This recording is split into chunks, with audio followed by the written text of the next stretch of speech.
Dwyer, gamblersadvisory.com.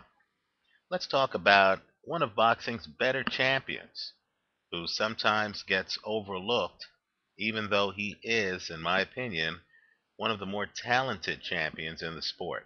And that's WBC lightweight champion Humberto Soto. You need to know that name.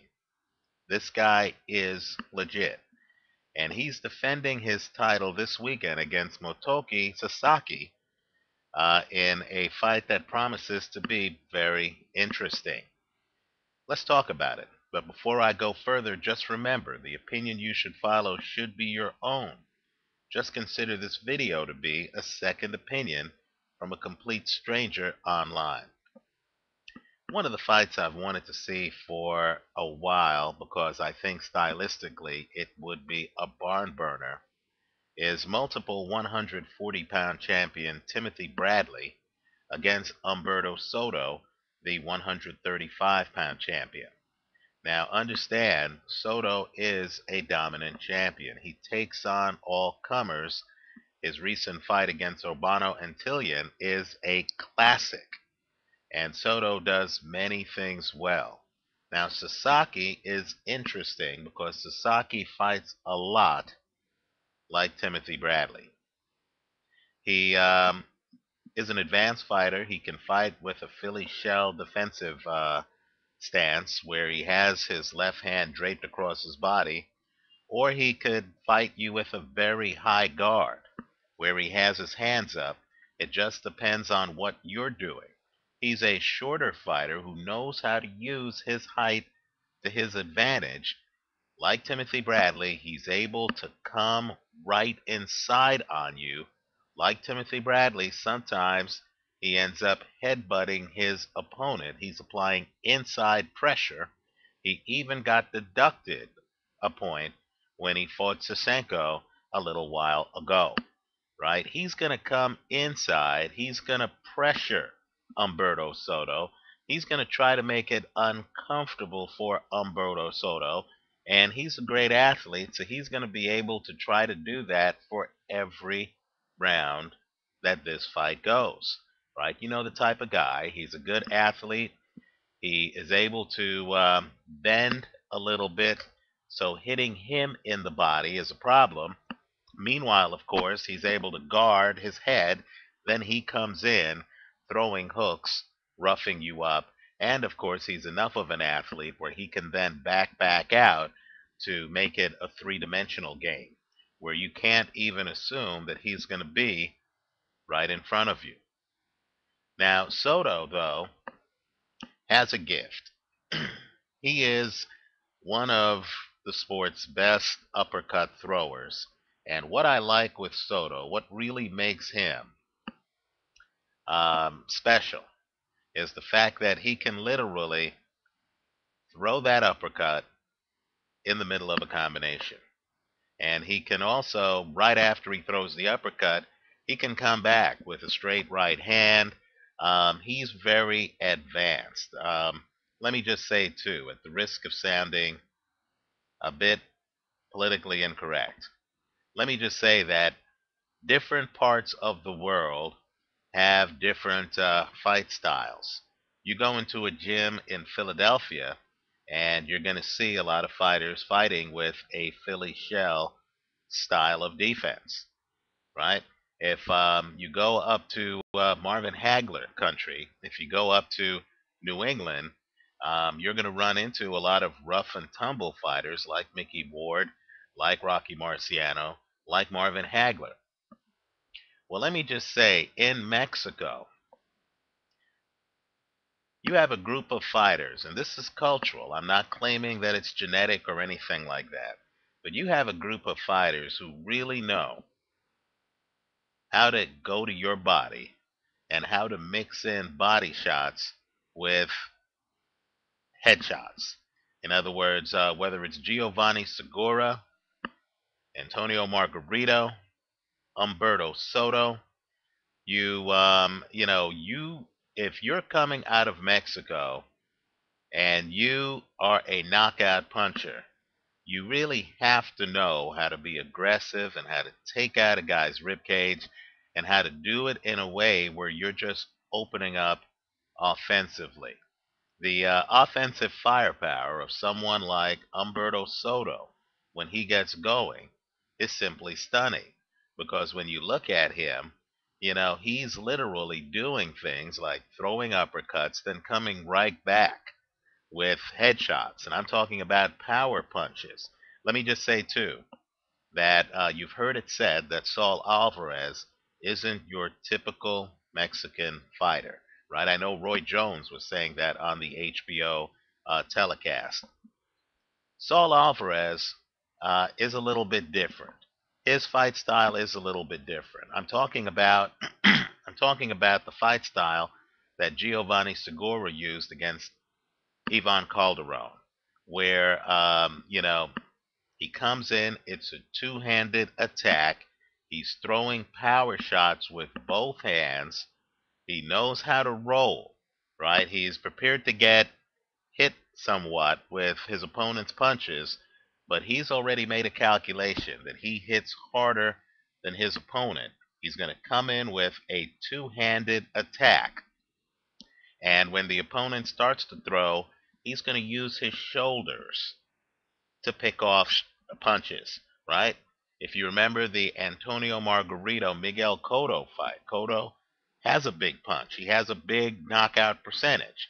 But yet Margarito, rather than run, like a lot of Cotto opponents did, it was Margarito who was doing the hunting in that fight, opened up with a two-hand attack. You can't even call it a body attack because Margarito was mixing in body shots with head shots. That's a fight style that Humberto Soto has mastered. But Soto, who in my opinion is very underrated, is even better than that. Take a look at the last 3 rounds of that Urbano-Antillian fight. What you're going to see is that Soto against Antillian, who comes in and is himself pretty tough inside. Soto actually took a step back in those later rounds, started firing a jab, and literally put on a boxing exhibition, in my opinion, the last 3 rounds of that fight. I consider his performance in that fight to be a classic. I think this guy is underrated. I think this guy, quite frankly, would give Timothy Bradley all kinds of problems. In fact, Manny Pacquiao is fighting a lightweight in his next fight. He's fighting Juan Manuel Marquez, right? It would be interesting if Manny Pacquiao were to then try to fight the lightweight champions, Miguel Vasquez and Humberto Soto, because I believe stylistically both of them would give him a hard time. They're very different fighters. Vasquez lives off of a jab. Soto is more of what I call a switch. But Soto can fight you inside. Soto can fight you outside. The kind of fighter who beats Soto, Johan Guzman, who himself, as I make this video, is still unbeaten and is still undefeated. Johan Guzman literally had to move around the ring, fight his best fight, use a lot of head movement, and was literally in there defusing a bomb. That fight's also a classic. Soto against Johan Guzman. I guess the long-winded point I'm making here is simply that I believe Soto is going to be able to defuse Sasaki with an uppercut in this fight. You're going to, this fight is a poor man's fight of Soto against Timothy Bradley, right? Sasaki fights like Bradley. He's not quite as good as Bradley, but he fights like Bradley. I think what you're going to see is a dominant champion take apart an over-aggressive guy who's continually trying to push the issue and is continually trying to get inside. Let me just say, when Timothy Bradley faced Devin Alexander, Alexander wilted under the pressure, right? Wilted under the pressure. Often had his back up against the ropes, seemed to have problems, right? Couldn't handle Bradley's pressure. Compare and contrast that with this fight. Compare and contrast Soto's reaction to pressure with Devin Alexander's reaction to pressure against Timothy Bradley, right? Soto just diffused a inside pressure fighter in Urbano Antillion. And let me just say, I haven't made a video on Antillion against Brandon Rios for a reason, because I believe that fight is too close to call, right? If I had to make a prediction on that fight, it would be that that fight's not going the distance. Take both guys by KO. All I'm saying to you is Soto has fought excellent contenders like Antillion, right? Soto has diffused them. Soto is a complicated fighter who can fight an Antonio Margarito style, then can back out and actually box from distance behind a jab, actually look like fellow champion Miguel Vasquez. I like Soto. I've heard that some casinos haven't posted this fight. All I can say is whether it's posted or not, this fight is a gem that really, should be watched and appreciated. I'm hoping that if I'm unable to track down this fight, I'll be able to watch it after it happens on YouTube. So I like Soto to beat Sasaki because I believe Soto is going to use Sasaki's aggression against him by hitting Sasaki with uppercuts, by then using lateral movement to be able to discombobulate Sasaki, use his over aggression against him, and I'm expecting the performance to be masterful. So I like Humberto Soto, the WBC lightweight titleist, to retain his belt. And let's just hope that one of these more protected fighters makes an error in judgment and actually decides to fight Humberto Soto. I actually think that Soto is a guy who, quite frankly, could beat some of the bigger names in the sport.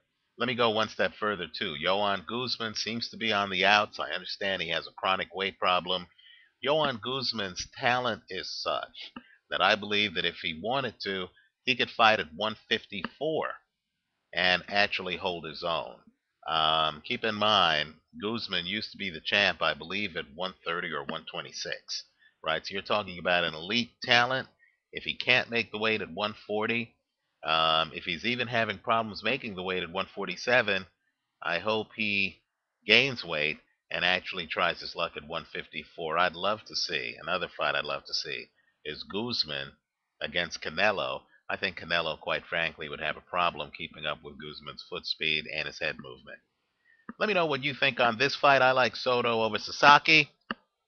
Leave your comments for me here on YouTube and visit us at gamblersadvisory.com. Thanks for watching.